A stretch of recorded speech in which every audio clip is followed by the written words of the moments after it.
Hello, everyone, and thank you for joining our webinar today on how MongoDB Realm powers IoT ecosystems.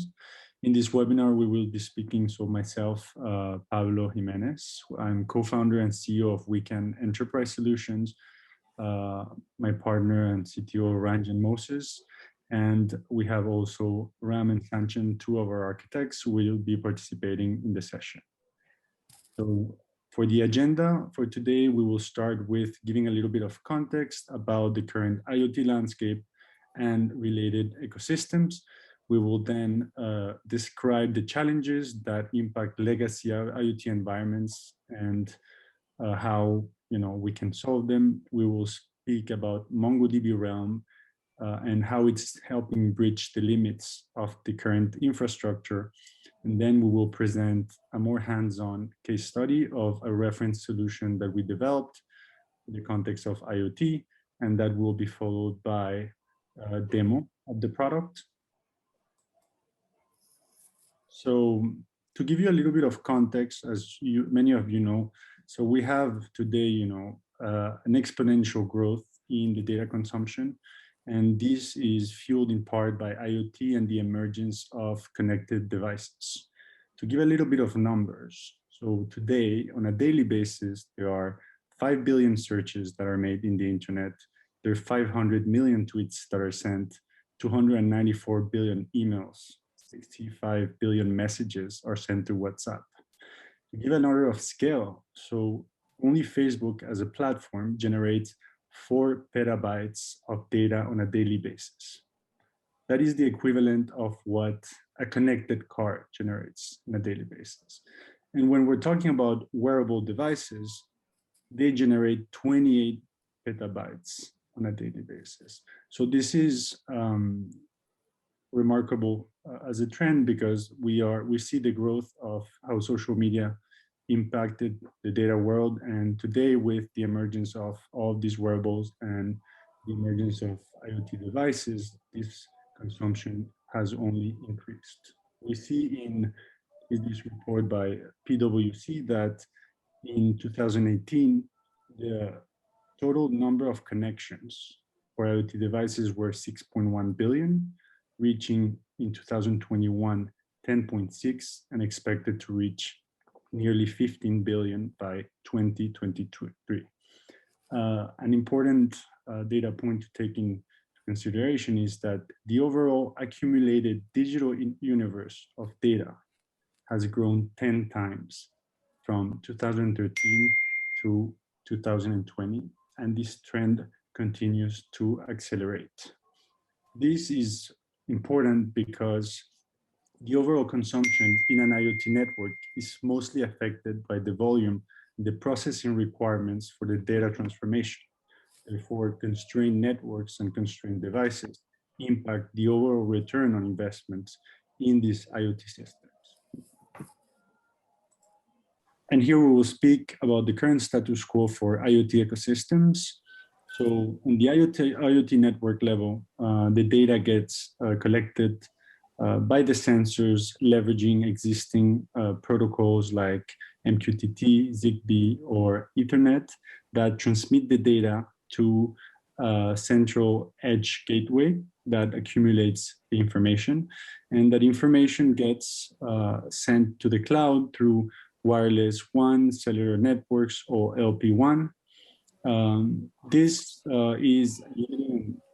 has limitations as is an expensive connectivity that is inconsistent, that sends the information by batches and not in the most efficient manner.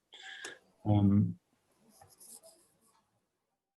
right, thanks, Pablo. Let's talk about the challenges that impact legacy IoT environments.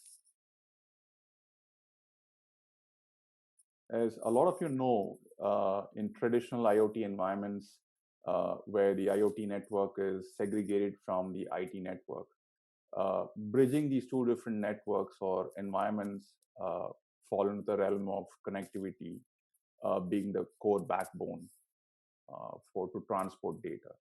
So typically, we've seen that connectivity is a lot unreliable because the IoT network or the IoT environment is probably quite far away from the cloud environment.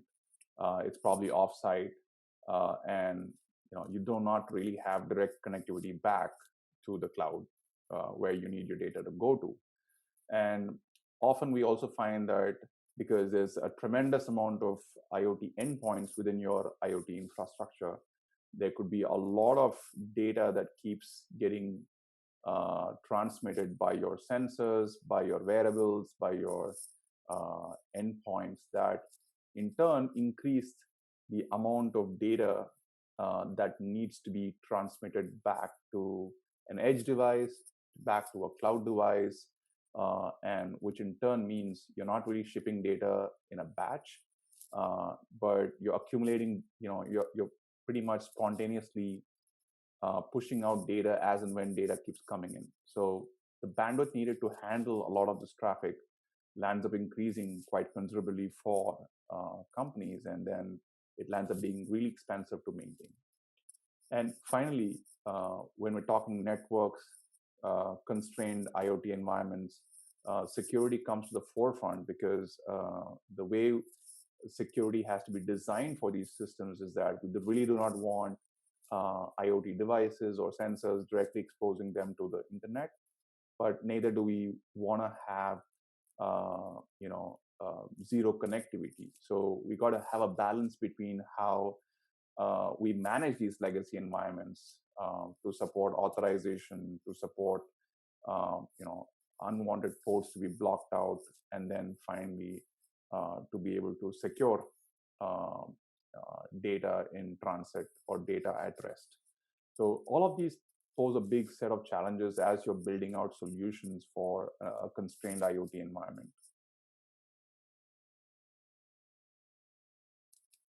To add to the network and security effect, we also have data aggregation and synchronization challenges.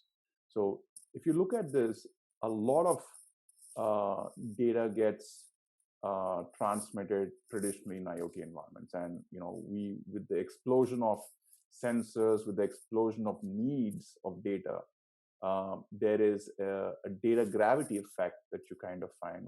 What does data gravity mean? It essentially means that there's a set of data that lands up being linked to another set of data and another set of data and so on and so forth, that lands up requiring that lands up setting up some kind of a domino effect for all of this data to be transmitted back for you to make sense of what's happening. From a scalability standpoint, we have to plan for a lot of compute, storage, and transport solutions, and a lot of the current models revolve around infrastructure and legacy systems that really cannot deal with a highly scalable environment that consumes a lot of this data growth. Not just the scalability, velocity also makes a big play here, because it's not about the growing data explosion, but it's also about being able to capture that data, process it, and act on it in real time is a big need. Now, when we do not have this happen, that's where latency becomes a big play for you to be able to get a data event and then being able to react to it. So think, for example, there is a threshold being breached in your environment for, let's say, a temperature spike. And if you're not intimated about that in near real time or in real time basis, then obviously there could be catastrophic effects for that event as such. And that's where latency becomes a big play. And traditionally, a lot of this data has gone into some form of a relational storage model, which resides at the edge. So it's traditionally, you look at a structure which is quite fixed from a schema standpoint. And what this means is, as you're consuming more new sensors, more new data types, the schema doesn't allow the flexibility to be able to adapt to these growing needs. And there's a lot of effort put in by engineering teams, architects, the companies to kind of plan for these changes. And there's obviously cost, time, and effort involved to making this happen. And finally, once all of these challenges are in some way we try and mitigate them, what eventually it all boils down to is the synchronization. End of the day, all the data today that gets accumulated or aggregated on the IoT network or the IoT environment on the edge lands up having to be transmitted to the cloud for a couple of different reasons. One, to process them there, to be able to take actions. But that means there's a lot of data that needs to be transferred, and most IoT environments have limited windows for data sync to happen. So which means the data is not synchronized in an incremental fashion. It might be batch uploads. It might not be fast enough to deal with the needs of what we're looking for. So with all of these problems, traditionally, we have seen environments having to build a plethora of different layered solutions to be able to get to a working model. And traditionally, IoT environments have remained quite legacy in structure because there's this philosophy of if something is working, let's leave it as it is. But when we need to innovate on top of it, all of these challenges that we see today have a massive impact in terms of how agile you can be, of how innovative you can be to solve these problems. Let's see how MongoDB Realm helps solve some of these challenges that we see in the IoT space. So this is a classic reference architecture of how MongoDB Realm could be used to solve certain challenges that exist within the IoT environments or IoT ecosystems, and really help solve some of the pain points that companies, architects, engineering teams face today when they want to build out solutions for. So what you see on the left is the IoT network, which is, think of it to be a factory, an oil rig, could be any of those. Really, you have sensors that transmit data over protocols, which could be MQTT, ZigBee, and other protocols as you see fit. And what we're really doing here is the IoT Edge Gateway. We're really deploying MongoDB Realm on this. So what we're trying to do here is use the IoT Edge Gateway as sort of a broker to receive data from the sensors, but then land up using Realm as the persistence layer, so that when we write data back into Realm, that data can, without any additional code or effort, that data can be synced back to MongoDB Atlas as and when connectivity is made available. And the data gets synced in an incremental fashion. So without having to batch upload, megabytes or gigabytes of data in batches. So this makes it really powerful because you're now able to really exploit the presence of a real-time synchronization service that takes care of all of the different scenarios that involve offline, online states. If there's no connectivity, how do we worry about getting the data over when we have that information locally stored, and so on and so forth. Once data comes back into MongoDB Atlas, you can then have it completely at your disposal. You can expose all of these data layer over APIs or endpoints, which can then be consumed by real-time data applications. But let's really get to see how MongoDB Realm is really very suited for an IoT ecosystem. So first off, I think one of the biggest pain points that we all understand in IoT environment is the fact that because there's unreliable connectivity and there's a lot of volume of data that keeps being received by the edge gateways, there needs to be a solution that not only works great in an offline mode, but also is able to persist data in a very, very solid manner when there is zero connectivity available. So MongoDB Realm is perfectly suited here because it works on an offline first approach, where it helps aggregate information, persist that data on a disk, and when there's zero connectivity made available. And because MongoDB Realm has an internal architecture that's well suited for writing, uh, performing, a well suited architecture that helps you write and read information at the same time. It's well suited for something uh, of the nature where you have sensors transmitting information quite rapidly with very low intervals. And another key point is the fact that a lot of sensors, as you introduce new sensors, as you introduce more endpoints, the data format changes. The way the data gets transmitted, or the raw data model uh, changes. And and this is one of the key strengths of MongoDB Realm, because it's more of an object store, so which means you can store all the data as objects. So which means there's multiple ways you can play with data. One, you could consume data in the raw format as it is and just write it directly into Realm, or you could obviously transform it and write it into Realm, which allows you to pre-aggregate data for faster consumption or for faster reactions. So it's really very flexible.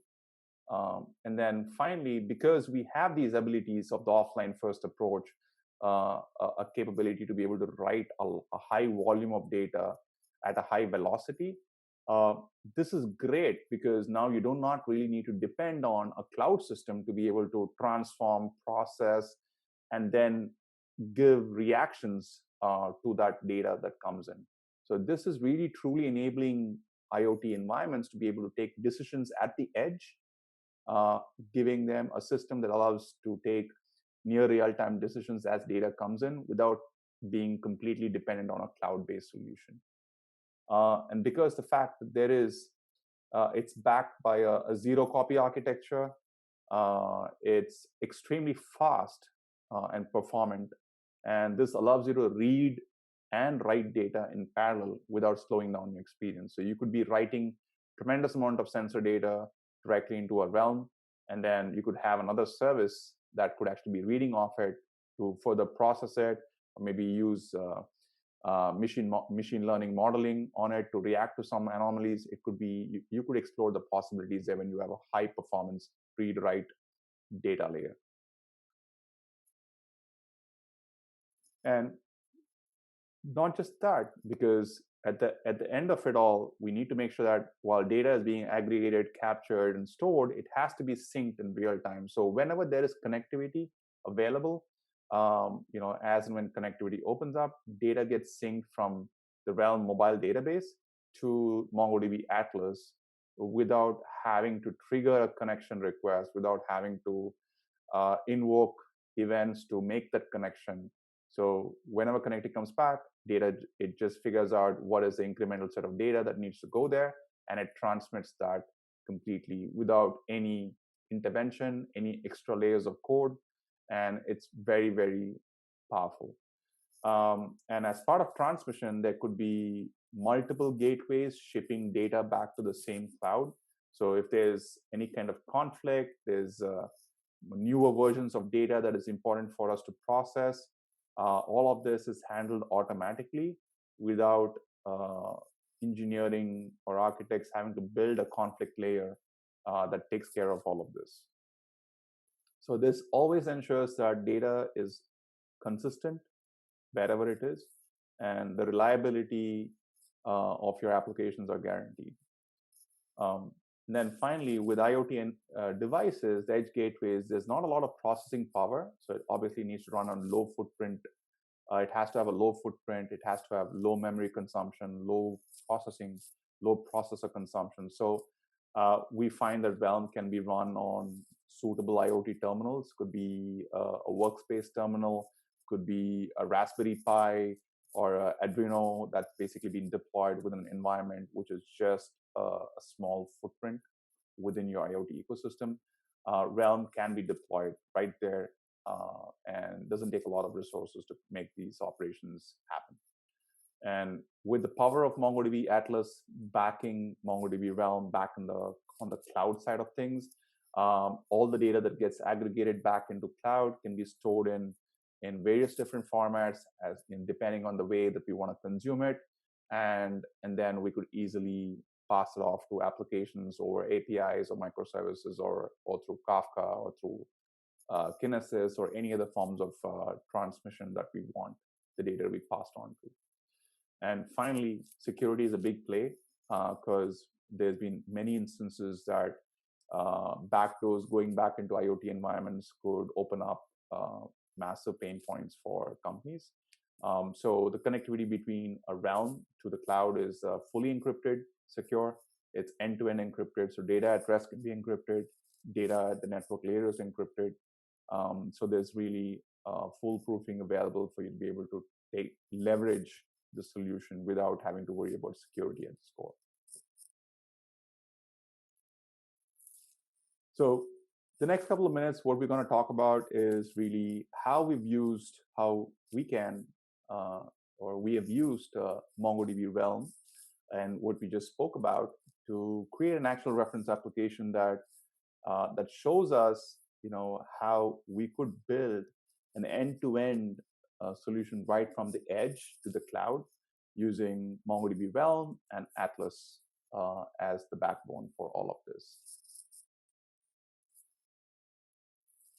So as most of you know, Realm has been traditionally used with mobile databases. So you could have built an iOS application, an Android application, or even a cross-platform application. But Realm, in its IoT's context, for it to work, what we've really done here is we've basically, since we've used MQTT as an example here, but this could be obviously be built with other protocols as well. So what we've done is we've built out an MQTT broker, which you see out here, which is receiving data from sensors. That could be a Sensat board, could be actual sensors, could be other MQTT clients, whatever the source is.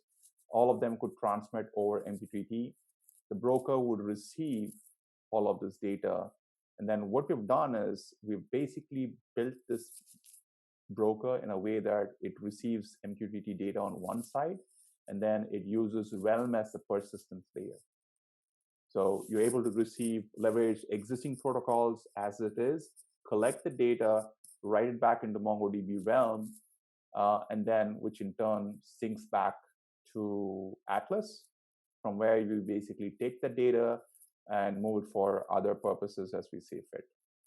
And what we also have here is we also built out simple alerting mechanisms and a dashboard that could read the data coming off the edge solution in real time, allowing you to take actions depending on what you see. So what we're going to do now is really do a quick demo and talk us through and see how some of this looks like on our reference solution. And I'm going to pause here and request Sanchan to go ahead and share his screen. And we'll go through that in a second.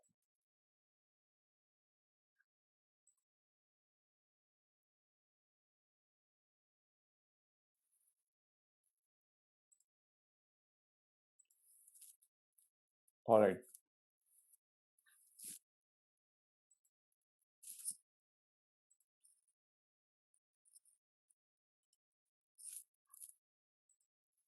All right, perfect. So what we're going to do right now and what we're seeing right now is on the left, we have the actual code being displayed. And then on the right, we have a terminal that is running the MQTT broker that is listening for sensor data as it's getting published by a temperature sensor and a humidity sensor that we presently have. So let's take a look at the code on the left. So what you see on the broker side, where you see the schema that we sort of defined for the sensor itself. So you could obviously define the partition, which edge that it needs to transmit the data to, the sensor ID, sensor type, the timestamp, the value that it has to transmit, and the primary key. So we're kind of setting a simple schema here just for an example, and you could model this whichever way you wanted to. And then moving back into the sample, the environment file, what we have here is really a simple configuration. Obviously, you define the Realm app and the authentication that you're using. And again, we've used basic authentication here. You can define different authentication mechanisms. And there's a little bit of middleware configuration, which is the MQTT middleware. So you define what the edge ID is. So that is the location to where the sensors would transmit the data to.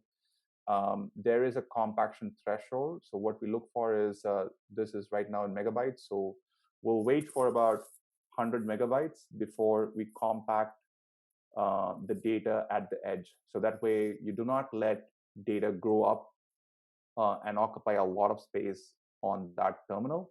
So again, this is completely configurable. You could set it to 100, you could set it to a gigabyte, completely dependent on what environment you wish to deploy this in. And then we have a compaction interval in which we check saying if that threshold has been breached for us to actually invoke the compaction function. And then what we've also defined is there is a message sync interval. So what this does is, as and when the MQTT broker receives data, on its end, we don't directly write it back into Realm. So what we do is we give it an interval which says that every 5 seconds we accumulate data and do a batch write. So that way you can be a lot more performant in kind of handling write transactions, as opposed to just firing a write transaction for every time there is a piece of data that comes in. So again, this is completely configurable at the middleware. And then we also have a little bit more information here. So what we have is, this is really the middleware. So what we do out here is that's where we define the schema of the collection, where the transform data needs to be stored into. That's where you see this sensor schema. And then you can also define what is the MQTT topic name that you subscribe to, which could be, in our case, we're using temperature and humidity. So you see them there.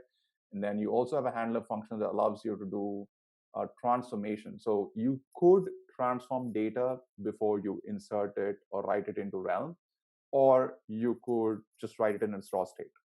The choice is completely up to you. So those are really certain variables that you have available at your disposal to be able to use to kind of build on top of. And then now that we have a lot of this information being received on the broker, as you can see on the right, you have different raw data formats being received.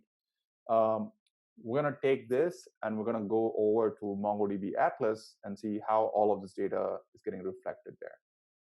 So Sanchan, if you can go ahead and and Ram is going to walk us through on his console. So what we're seeing here is the actual sync collection. So this is the collection on MongoDB Atlas that is receiving all of the data that you just saw being transmitted to the MQTT broker, which in turn would have written it to the Realm database. And then as and when connectivity comes back online, it syncs it back to the collection that you see here. So you can see the data being stored as in the format in the particular, the way we've defined the schema. You see that information here. Now, what we do here is we do not directly consume this data from here.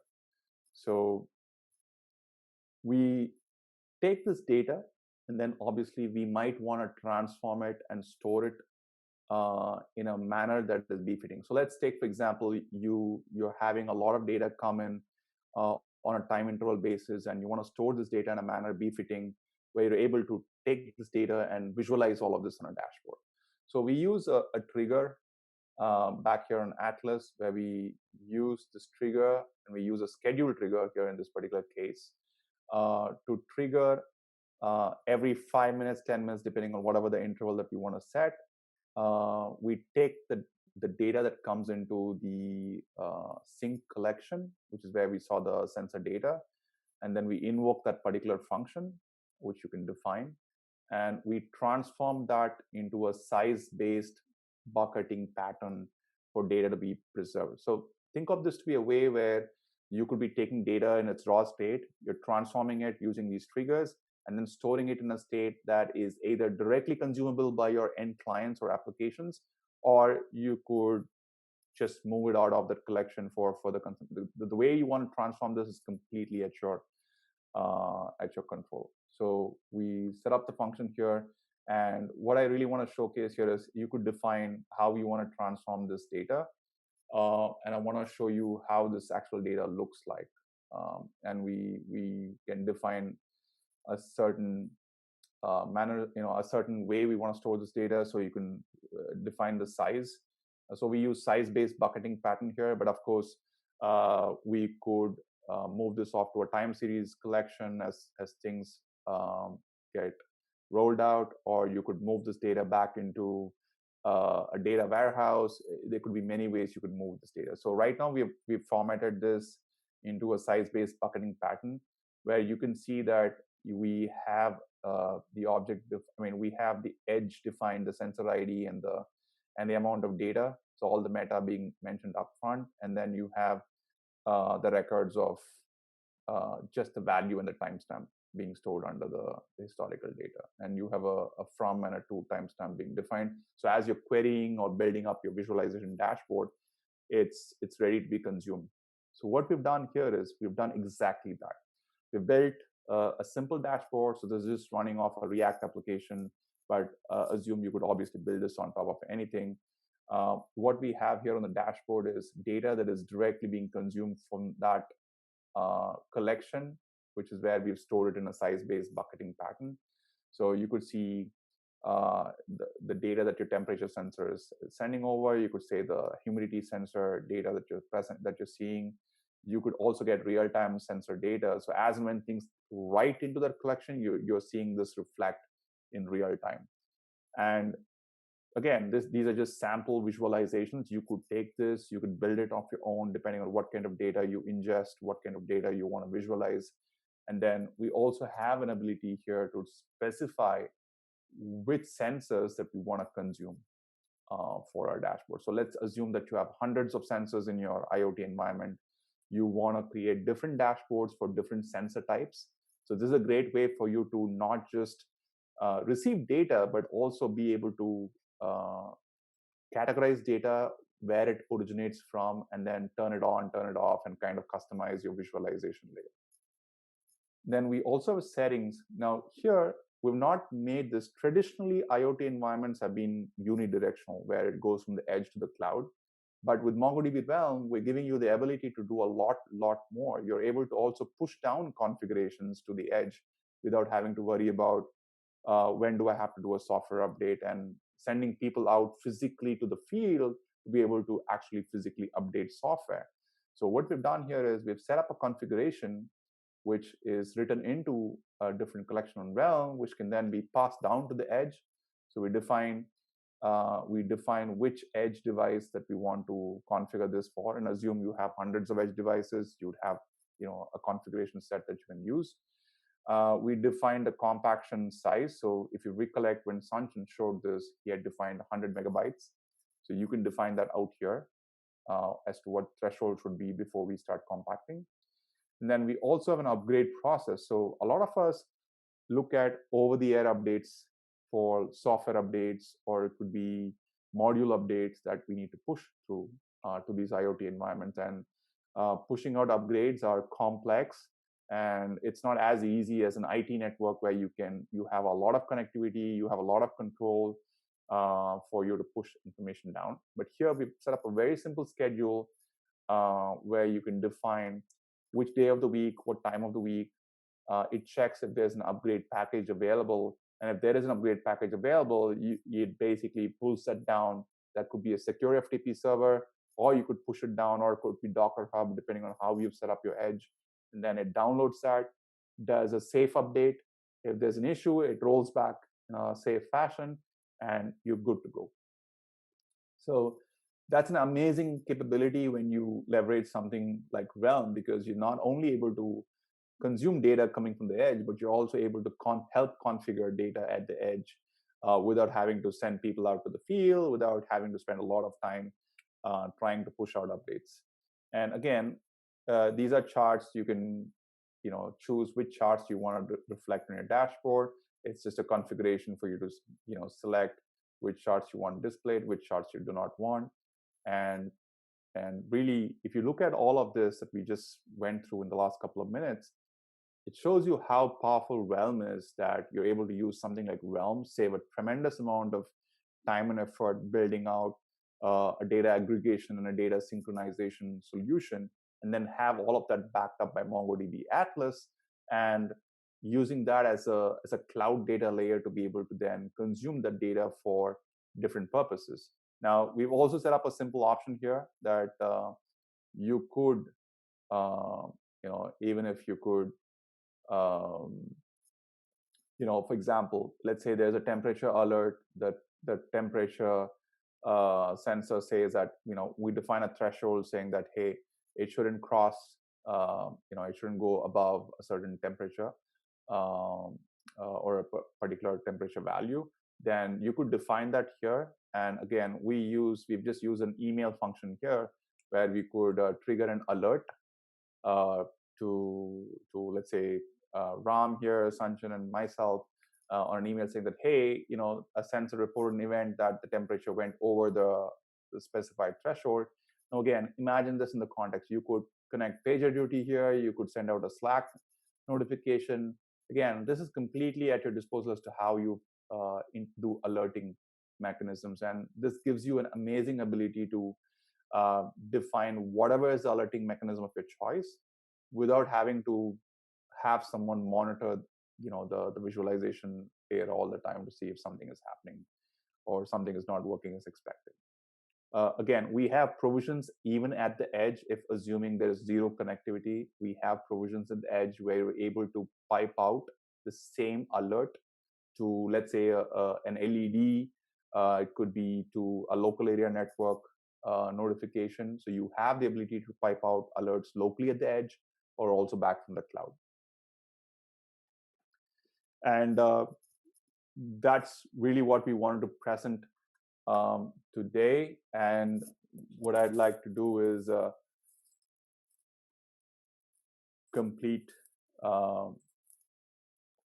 the demo right now, which I think gives us a quick understanding of how data from the edge to the cloud can work, what are the real capabilities of Realm from a data aggregation standpoint, how powerful it is with the sync capabilities, the conflict management capabilities, and how we could land up using MongoDB Atlas and Realm in combination to be able to perform a lot of operations in a bidirectional fashion without compromising all of the criteria that you would look for in a solution.